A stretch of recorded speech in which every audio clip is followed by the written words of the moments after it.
തെരഞ്ഞെടുപ്പിന്റെ അവസാനഘട്ട വോട്ടെടുപ്പ് തുടരുകയാണ്. പ്രധാനമന്ത്രി നരേന്ദ്രമോദി മത്സരിക്കുന്ന വാരണാസി അടക്കം 57 മണ്ഡലങ്ങളിലേക്കാണ് വോട്ടെടുപ്പ് നടക്കുന്നത്. എക്സിറ്റ് പോളുകൾ ഇന്ന് വൈകിട്ട് പുറത്തുവരും. ജൂൺ 4-നാണ് വോട്ടെടുപ്പ് നടക്കുന്നത്. അതേസമയം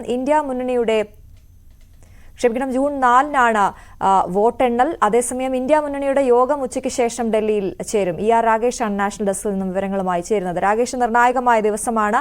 അവസാനഘട്ട വോട്ടെടുപ്പ് പുരോഗമിക്കുമ്പോൾ ഏതൊക്കെയാണ് പ്രധാനപ്പെട്ട ശ്രദ്ധാകേന്ദ്രങ്ങളായ മണ്ഡലങ്ങൾ? വിവരങ്ങൾ.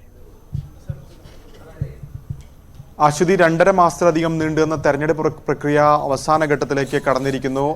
7ാം ഘട്ട വോട്ടെടുപ്പ് ഇപ്പോൾ പുരോഗമിച്ചുകൊണ്ടിരിക്കുകയാണ്. ഇന്ന് ഏതായാലും 57 മണ്ഡലങ്ങളിലാണ് ഈ 7ാം ഘട്ടത്തിൽ വോട്ടെടുപ്പ് നടക്കുന്നത്. കാരണം തെരഞ്ഞെടുപ്പ് പ്രഖ്യാപിക്കുന്നത് മാർച്ച് മാസം 16-ാം തീയതിയാണ്. അതിനുശേഷം ഇപ്പോൾ ഓരോ ഘട്ടം പിന്നിട്ട് 7ാം ഘട്ടത്തിൽ എത്തി നിൽക്കുന്നു. 486 മണ്ഡലങ്ങളിലെ വോട്ടെടുപ്പ് അവസാനിച്ചു. ഇനി 57 മണ്ഡലങ്ങൾ. ഏതായാലും ഇതിനോടകം തന്നെ രാഷ്ട്രീയ പാർട്ടികൾ കണക്കൂട്ടലൊക്കെ തന്നെ ആരംഭിച്ചിട്ടുണ്ട്.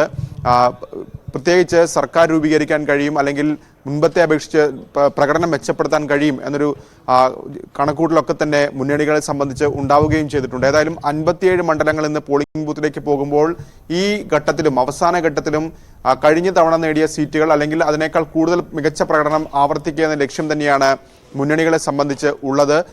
കഴിഞ്ഞ തവണ 25 സീറ്റിലാണ് BJP ഈ ഘട്ടത്തിൽ വിജയിച്ചിരുന്നെങ്കിൽ BJPയെ സംബന്ധിച്ച് താരതമ്യേന സീറ്റുകൾ കുറവുള്ള ഘട്ടമാണ്. അപ്പോൾ അവർക്ക് അവർ അവകാശപ്പെടുന്നത് പോലെ ഒരു 400 അല്ലെങ്കിൽ 370 സീറ്റുകൾ നേടണമെങ്കിൽ, അല്ലെങ്കിൽ 2019-നേക്കാൾ മികച്ച പ്രകടനം കാഴ്ചവെക്കണമെങ്കിൽ ബംഗാളൊപ്പം തന്നെ പഞ്ചാബ്, ഒഡീഷ തുടങ്ങിയ സംസ്ഥാനങ്ങളിൽ കൂടുതൽ സീറ്റുകൾ നേടേണ്ടതുണ്ട്. പക്ഷേ ഒഡീഷയിൽ കൂടുതൽ സീറ്റുകൾ നേടാൻ കഴിയുമെന്ന പ്രതീക്ഷ BJP പങ്കുവയ്ക്കുമ്പോൾ പോലും പശ്ചിമ ബംഗാളിൽ അതിന് സാധിക്കുമെന്ന ചോദ്യം നിലനിൽക്കുന്നുണ്ട്. പഞ്ചാബിലേക്ക് വരുമ്പോൾ ഏറ്റവും ഒടുവിൽ കർഷക സംഘടനകൾ കർഷകരെ ദ്രോഹിച്ചവർക്കെതിരെ വോട്ട് ചെയ്യണമെന്ന ഒരു അഭ്യർത്ഥനയുമായി ഈ അവസാന ഘട്ടത്തിലും രംഗത്ത് വരുന്നുണ്ട്. അപ്പോൾ പഞ്ചാബിലെ വോട്ടെടുപ്പൊക്കെ നിർണായകമായ ഒരു കാര്യം തന്നെയാണ്. ഏതായാലും ഇന്ന് ഇന്ത്യ മുന്നണി യോഗം വിളിച്ചു ചേർത്തിട്ടുണ്ട്. വൈകിട്ടാണ് ഈ യോഗം നിശ്ചയിച്ചിട്ടുള്ളത്. 3 മണിക്കാണ് യോഗം നിശ്ചയിച്ചിട്ടുള്ളത്. പ്രധാനപ്പെട്ട നേതാക്കളൊക്കെ ഈ യോഗത്തിൽ പങ്കെടുക്കുന്നുണ്ട്. പക്ഷേ പശ്ചിമ ബംഗാൾ മുഖ്യമന്ത്രി മമതാ ബാനർജി ഏതായാലും ഈ യോഗത്തിന് എത്തില്ല എന്ന് അറിയിച്ചിട്ടുണ്ട്. ഇന്ത്യ സഖ്യത്തിന്റെ ഭാഗമായല്ല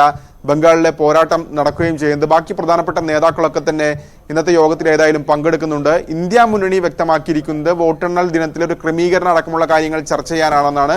സ്വാഭാവികമായും ഇന്ന് ഇത്തരത്തിൽ യോഗം ചേരുമ്പോൾ കഴിഞ്ഞ ഏതൊക്കെ സീറ്റുകളിൽ അല്ലെങ്കിൽ എത്ര സീറ്റുകൾ ലഭിക്കുമെന്ന് സംബന്ധിച്ച് പ്രാഥമിക ചർച്ചകൾ സ്വാഭാവികമായും ഉണ്ടാകും. ഒപ്പം തന്നെ ഇന്ത്യ മുന്നണി നിലവിൽ കൈക്കൊണ്ടിരിക്കുന്ന ഒരു ധാരണ എന്ന് പറയുന്നത് തെരഞ്ഞെടുപ്പ് ഫലം വന്ന ശേഷം അനുകൂലമാണ് സാഹചര്യമെങ്കിൽ ഇപ്പോൾ ഇന്ത്യ മുന്നണിക്ക് പുറത്തുള്ള BJD അടക്കമുള്ള കക്ഷികളെ ഒപ്പം നിർത്താനുള്ള ആലോചനയും നടക്കുന്നുണ്ട്. ഏതായാലും ഇപ്പോൾ 7ാം ഘട്ട വോട്ടെടുപ്പ് പുരോഗമിക്കുന്നു. പക്ഷേ നിലവിൽ ഏതായാലും വോട്ടിംഗ് ശതമാനം, ആദ്യ മണിക്കൂറുകളിലെ പോളിംഗ് ശതമാനം ലഭ്യമായിട്ടില്ല. 9 കൂടി മാത്രമായിരിക്കും ഈ പോളിംഗ് ശതമാനം ലഭ്യമാവുക. പക്ഷേ പശ്ചിമ ബംഗാളിൽ വലിയ സംഘർഷം ഈ ഘട്ടത്തിൽ റിപ്പോർട്ട് ചെയ്യപ്പെടുന്നുണ്ട്. പ്രത്യേകിച്ച് ജയനഗർ ലോക്സഭാ മണ്ഡലത്തിന്റെ പരിധിയിൽ വരുന്ന മേഖലകളിൽ വലിയ രീതിയിലുള്ള സംഘർഷം നടക്കുന്നുണ്ട്. അവിടെ ഒരു പോളിംഗ് ബൂത്തിൽ നിന്ന് EVM ഇലക്ട്രോണിക് വോട്ടിംഗ് മെഷീൻ അക്രമികൾ എടുത്തുകൊണ്ടുപോവുകയും കുളത്തിലെറിയുകയും ചെയ്തിരിക്കുന്ന ദൃശ്യങ്ങളാണ് ഇപ്പോൾ പുറത്തു വന്നിരിക്കുന്നത്. കാരണം ചില പോളിംഗ് ഏജന്റുമാർക്ക് അവിടെ ബൂത്തിലേക്ക് പ്രവേശനം നിഷേധിച്ചതുമായി ബന്ധപ്പെട്ടുണ്ടായ സംഘർഷമാണ്